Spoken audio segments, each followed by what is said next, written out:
ग्रामीण टीवी में आप सबका हम स्वागत करते हैं। इस वक्त हम बोकारो के चंदाहा के समीप सरदार होटल में बैठे हुए हैं और हमारे साथ में चंदाहा पंचायत के पंचायत समिति सदस्य रफ़ीक आलम जी हैं। धनबाद लोकसभा का चुनाव बहुत ही जल्द होने वाला है। कई परिस्थितियां यहाँ पर देखी जा रही है। दो दिग्गज हैं एक तरफ, लेकिन इन तमाम चीज़ों के साथ साथ में एक प्यारा सा दुलारा सा निहायत गरीब बेटा भी मंच पर है।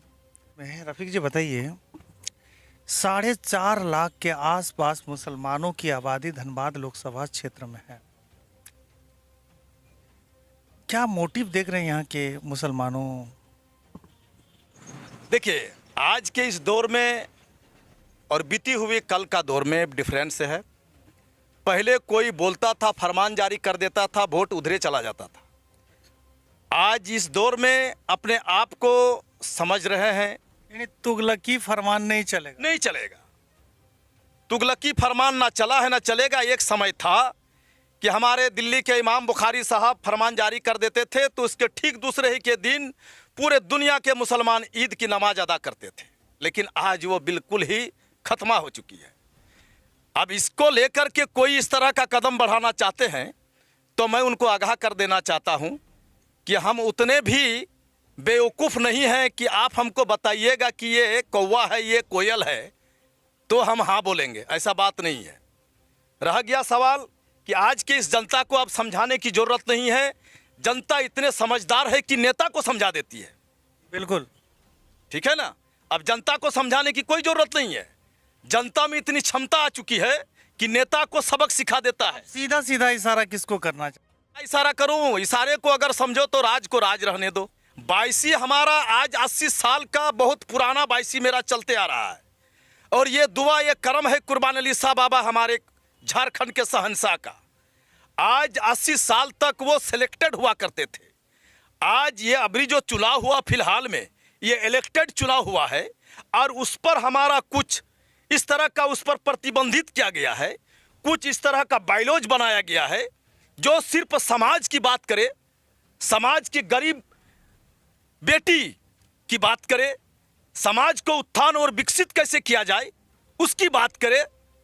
समाज को यह चिंता नहीं है कि रफ़ीक मियाँ कहाँ वोट देगा, उसका डायरेक्शन हमारा गांव का सदर देगा और हम मान जाएंगे। ये कतई नहीं हो सकता है। चर्चा दो पार्टी की जबरदस्त हो रही है, बीजेपी कांग्रेस। पहले चुनाव को लोग समझे कि हम किसको वोट देने जा रहे हैं। अभी यहाँ के चाहे वो किसी भी समुदाय से बिलोंग करे, लेकिन पूरे भारतवर्ष के भारतवासी को हेलमेट की जरूरत है, सुरक्षा की जरूरत है। आज बीटेक हो, एमटेक हो, एमबीए किया हुआ हो, आज जिसका बाप लोन लेकर के बेटा को डिप्लोमा किया, एमबीए किया, आज उसको पकोड़ा तोड़ने की जरूरत नहीं है। उसकी कलम की गरिमा को बचाने की बात है। जो इस कलम की गरिमा को बचाने की बात करेगी, हम उसके साथ हैं। मैं तो कई जगह गया हूँ, लोग कह रहे हैं, मुसलमान कह रहे हैं कि मैंने जिसको दिया है देते आया। भैया आप किसको देते आए हो? कांग्रेस को देते आए हैं। वो मुसलमान होंगे, मैं तो सबसे पहले भारतवासी हूं और भारतवर्ष की चुनाव है, मैं उस पर गर्व करता हूं। आज मुसलमान भी 4 फिरके नहीं 5 फिरके में बटे हुए हैं। कोई देवबंदी है, कोई बरेली है, कोई वहाबी है। चलिए भारत की अब बात तो करते ही हैं। आप एक भारत के नागरिक होने के नाते आपने लोकसभा क्षेत्र को लेकर यहाँ क्या रुझान देख रहे हैं? यहाँ रुझान मैं एक ही शब्द में बताया कि जो हमारी कलम की गरिमा को बचा दे, मेरा पूरे इलाका को बचा देगा। यस, किसी का बेटा बना होगा, किसी का बेटा डॉक्टर बना होगा, किसी का बेटा आईपीएस बना होगा। वो कॉलेज किसने बनाया? वो स्कूल किसने बनाया? वो हॉस्पिटल किसने बनाया? इसी में तो मुस्लिम फंस जाते हैं। अब हमको जवाब देने के लिए कह रहे हैं कि कांग्रेस ने बनाया। कांग्रेस बनाया होगा तो बोल रहा है, मैं कहां बोल रहा हूं नहीं। कांग्रेस बनाया है, इसमें तो इनकार करने की बात नहीं है। मेरा 5 बेटा है तो मैं आराम से बोल सकता हूं कि मेरा 5 बेटा है।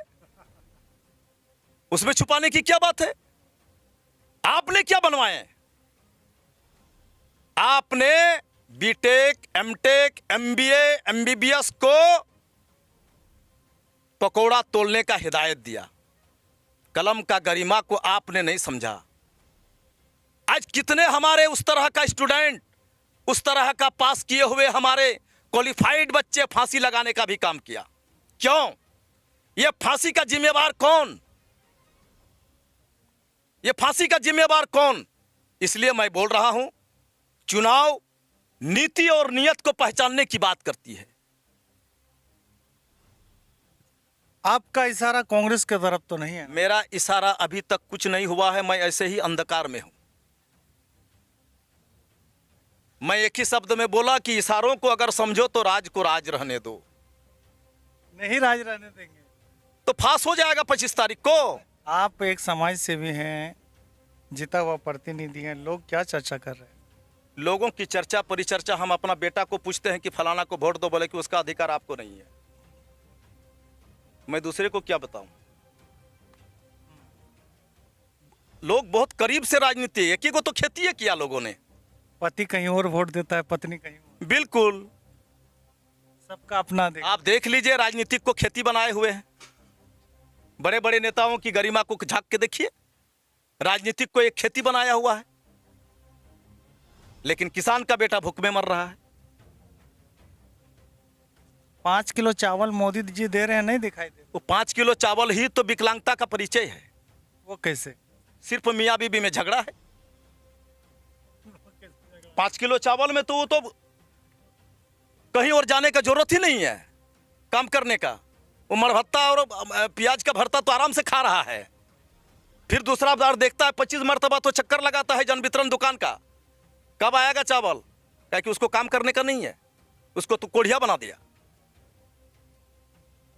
ठीक है, आज उसका बच्चा रोड में राहगीर।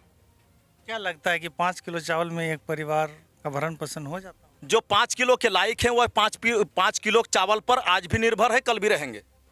लेकिन 50 किलो बनने के लिए 5 किलो की जरूरत है, तो 50 किलो बनाना आपको जरूरी है। ये नियत को थोड़ा सा चेंज किया जाए। 5 किलो चावल देने के बाद भी भारत की भूखमरी की रैंकिंग कितना है? पूरे भारतवर्ष अभी भूखमरी के कगार में है। भूखमरी का कगार में है। मृत्यु दर में बढ़ोतरी हुआ है। कोरोना क्या है? भारत एक ऐसा देश है कि कोरोना जैसी भयंकर जानलेवा बीमारी, जहां का प्रधानमंत्री महोदय थाली और ताली बजाने से बीमारी ठीक होता है, और उस पर अगर कोई शरीक हुआ है तो अब बेवकूफ की जनगणना हो चुकी है कोरोना के नाम पर। वोट देने के लिए स्वतंत्र है लोग, कोई किसी को प्रतिबंधित नहीं कर सकते हैं। हमको अच्छा लगा रहीम भाई का चैनल को, मैंने रहीम भाई को वेलकम किया। ये तो मेरी इख्तियार है, मैं क्या करूंगा, मुझे क्या खाना है। मैं ससुराल जाऊं तो गांव का सदर साहब को पूछ के जाऊं क्या? चलिए ठीक है, आप भारत का एक नागरिक हैं। बिल्कुल, पहला मेरा घमंड इस पिछले 10 साल से मोदी जी के काम को किस तरह देख रहे हैं? आप सब पूरा दुनिया देख रही है। हर इंसान, हर दबे कुचले इंसान, चाहे वो हरिजन का बेटा हो, आदिवासी का बेटा हो, ओबीसी का बेटा हो, फॉरवर्ड का बेटा हो, अनुभव से पता चलता है कि बदलाव चाहती है लोग। 10 साल पहले कांग्रेस की सरकार थी, उनके कामकाज कैसे? देखिए, कांग्रेस 10 साल पहले क्या किया, उस अनुपात में बीजेपी ने क्लास करवा दिया कि यह किताब चलेगा, और उस किताब को पढ़ने के लिए कांग्रेस तैयार है। पिछले 2.5 साल से हमारे झारखंड में स्थानीय नीति, विस्थापन नीति, 1932 के हथियार के आधार पर स्थानीयता की बात होती आ रही है। जोरदार आंदोलन हुआ, आप एक समाज सेवी हैं, इस आंदोलन को किस हिसाब से? आंदोलन के नाम पर, डोमिसाइल के मुद्दा के नाम पर, चाहे स्थानीय नीति के नाम पर, चाहे 32 खतियान के नाम पर लोगों ने दहन करने का काम किया। जो जिम्मेदारी, जो यहाँ के झारखंड के जनताओं की जिम्मेदारी, अलाकमान जो नेता लोग विराजमान हैं, चाहे हमारे हेमंत बाबू हो, चाहे वो चंपई बाबू हो, चाहे एनीबॉडी, हमारे पूर्व सबसे पहला मुख्यमंत्री हमारे JBKSS की बात कर रहा हूँ मैं। JBKSS में देखिए, जिस तरह का इसने आंदोलन छेड़ा है, हमारे आपका जयराम बाबू ने बिल्कुल ही बहुत अच्छे ही अंदाज में छोड़े हैं, लेकिन अभी थोड़ा सा दूध है, अभी दही होने में समय लगेगा। कोई ऐसा बेटा क्या राजनीतिक फील्ड में नहीं आ सकता है जो बाहुबली नहीं है, पैसा वाला नहीं है, पढ़ा लिखा है, समझता है यहाँ की स्थिति को?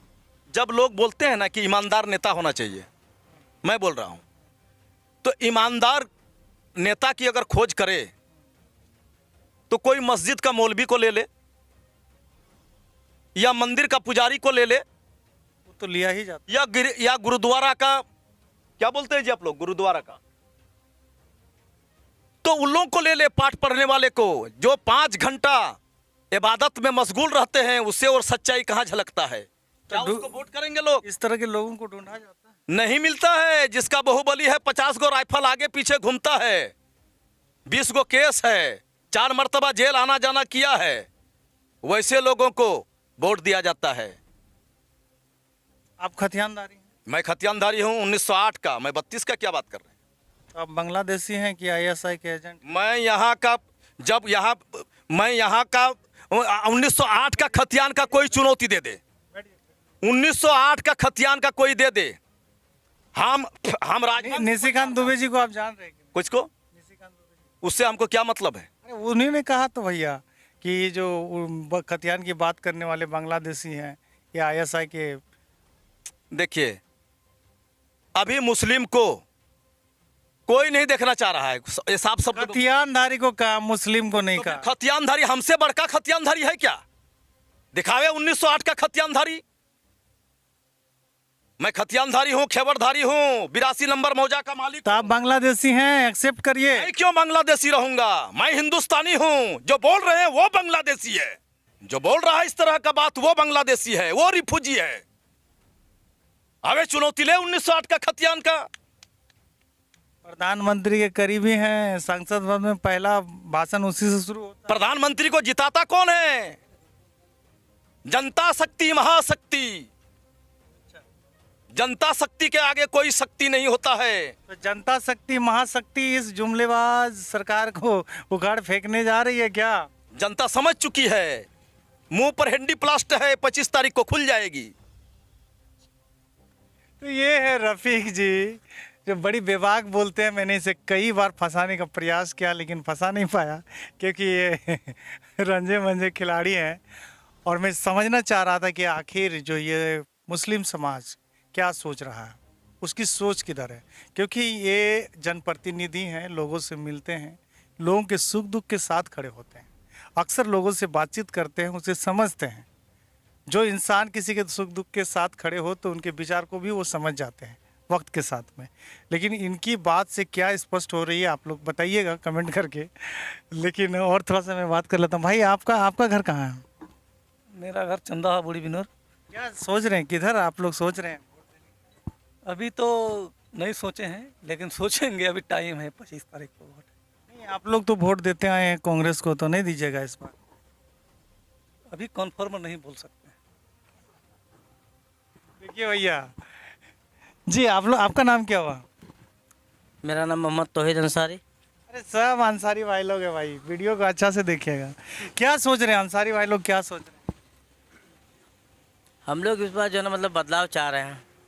क्या बदलाव चाह रहे हैं? बीजेपी को हटाना है, कांग्रेस को लाना है, क्या किसको लाना है? वो तो जो है ना मतलब 4 तारीख को ही पता चल जाएगी किसको हटाना है और किसको रखना है। यानी मुस्लिम समाज को बड़ा आसान अगर कोई समझता है तो बिल्कुल ऐसा है नहीं। लेकिन धनबाद लोकसभा क्षेत्र में मैंने पहले भी कहा कि सबसे बड़ी आबादी मुसलमानों की है। मुसलमान क्या सोच रहे हैं, अपने वोट को किधर देना चाहते हैं, ये अभी तक स्पष्ट नहीं है। आज की इस परिस्थिति में आपके दुख मुसीबत के साथ खड़े होने वाले आपको कौन दिखाई दे रहा है? सिर्फ ऊपर वाला, और कोई नहीं? कोई नहीं। अरे हमारे गांव की एक लड़की, गरीब यतीम, जिसको हम लोगों ने चंदा करके शादी करवाया, वो कय्यूम अंसारी की लड़की, जिसकी शादी उकरीद बस्ती में करवाए, आज 4 साल से वो जूझ रही है। 22 के सदर मोहतरम के पास कितने मर्तबा वो गए अपने दुख को बांटने के लिए, अपना सुनाने के लिए लड़की का। उसने धुतकार करके उसको वापस करवा दिए। कहे कि उकरिद का विचार हमको लग रहा है कि सदर साहब से नहीं किया जा सकता। एक गरीब यतीम बच्ची का आज 4 साल से ना वो छोड़ रहे हैं, तिलाक दे रहे हैं, और ना ये दूसरे जगह शादी कर पा रहे हैं। हम लोगों ने अथक प्रयास किया, वहां के मुखिया फारूक साहब के पीरियड में भी। तलाक कैसे देंगे? तलाक तो बंद है, 3 तलाक। अरे तिलाक ने तो आप उससे या तो सट जाइए नहीं तो हट जाइए, छोड़िए तिलाक, या तो सटिए नहीं तो हटिए। परेशान है बच्चे। परेशान नहीं, वो उनके ऊपर माथे पर पहाड़ गिरा हुआ है। जिस बाप का, जो बाप बेटी का बाप रो रो करके आंखों पर रतौंधी की बीमारी हो गई है, और हमारे सदर मोहतरम मोहम्मद अनूर साहब से दरियाफ्त किया, अपना कैफियत सुनाया, लेकिन उसने भी दुत्कार दिया। कहां जाएगी समाज, क्या करेगी समाज? क्या चाहते हैं कि ये 22 समाज जो इलेक्टेड हुआ है, इनकी जिम्मेवारी क्या क्या है आपके नज़र में? हमको नहीं लग रहा है कुछ है। पहला जिम्मेवारी हमारा चंदाहा का कईयोम अंसारी की बेटी, जो उसका पंचायत कर देगा, मैं उसी दिन समझ जाऊंगा कि हमारा ये जो हमारा इलेक्टेड जो हमारा 22 का हुआ है वो विकास की कड़ी पर जुड़ जाएगा। तो कोर्ट से बड़ा 22 नहीं ना है जी। अगर ये इनसे नहीं हो पा रहे तो कोर्ट में जाइए फैसला के। तो फिर 22 को इलेक्टेड करने की क्या जरूरत थी? समाज की बात, 22 समाज की बात अगर समाज में नहीं हो, कोर्ट क्या कर देगी? मैं समाज का व्यक्ति हूं, पहले समाज का दरवाजा खटखटाऊंगा। दरवाजा आपने बंद कर दिया, अब मेरा इख्तियार है, मैं कहां जाऊंगा? नहीं तो अगर मान के चलिए 22 के सदर इस पर नहीं सुनवाई कर रहे हैं तो कोर्ट तो खुला है ना। मैं समाज के ओहदेदारान 22 मुस्लिम वेलफेयर कमेटी के, बोकारो 22 मुस्लिम वेलफेयर कमेटी के नवनिर्वाचित ओहदेदारान को मैं अवगत कराना चाहता हूं इस चैनल के माध्यम से कि हमारा एक सुदूर ग्रामीण क्षेत्र जिसको चंदाहा बस्ती के नाम से लोग जानते हैं, चास प्रखंड में अवस्थित है, उसके बगल में हमारा इलेक्ट्रो स्टील वेदांता प्लांट निर्माण बसा हुआ है। वहां का एक गरीब लड़की जिसको हम लोगों ने चंदा करके उस लड़की का शादी उकरिद बस्ती में करवाया, उसका बाप लिखित लेकर के सदर मोहतरम के पास कई बार गया, आश्वासन नहीं, धुतकार के सिवा कोई दूसरा उसको कोई आशा नहीं मिला। मैं इसका घोर निंदा करता हूं। अपने समाज के लिए विशेष 2 लाइन रखना चाहिए। मैं सामूहिक सबके लिए बात करूंगा, इसलिए कि मैं सभी समुदायों को वोट से मैं आज 2 मरतबा आज पंचायत समिति जनप्रतिनिधि हैं और अपनी गरिमा को बचाए रखना चाहते हैं। ये ओनली मुस्लिम समाज के लिए बात नहीं रखना चाहते हैं। सभी समाज के लिए, सभी वर्गों के लिए जो अच्छा होगा उसी को लेकर इन्होंने अपनी बात रखी है। ये बातचीत कैसी लगी? अच्छी लगी तो जो लाइक कमेंट के साथ में वीडियो को शेयर कीजिएगा, अपना राय रखिएगा। फिलहाल आपका छोटा भाई AR बोकार भी लेता है आप लोगों से विदा। जय झारखंड, जोहार झारखंड।